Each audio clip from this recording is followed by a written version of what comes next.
காமராஜர் குறித்து இழிவாக பேசியதாக கார்த்தி சிதம்பரம் வீட்டை முற்றுகையிட்ட நாடார் அமைப்பினரை போலீசார் கைது செய்தனர்.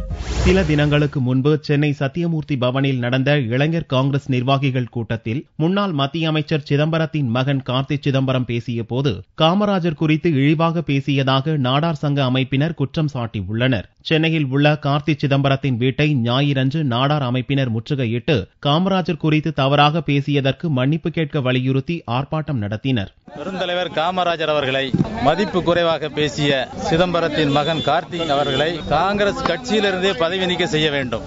கார்த்தி சிதம்பரத்தை தமிழகத்தில் எந்த ஒரு காங்கிரஸ் மேடையிலையும் இனி ஈ.வி.கே. இளங்கோவன் அவர்கள் ஏற்றக்கூடாது.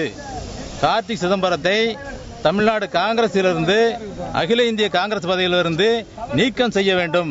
அவரை நீக்கம் செய்யும் வரை தமிழகத்தில் உள்ள அனைத்து சமுதாயமும் நாடார் சமுதாயமும் பெருந்தலைவர் தொண்டர்களும் ஓயமாட்டோம். அனுமதி பெறாமல் ஆர்ப்பாட்டம் நடத்தியதால் அவர்களை போலீசார் கைது செய்து அப்புறப்படுத்தினர்.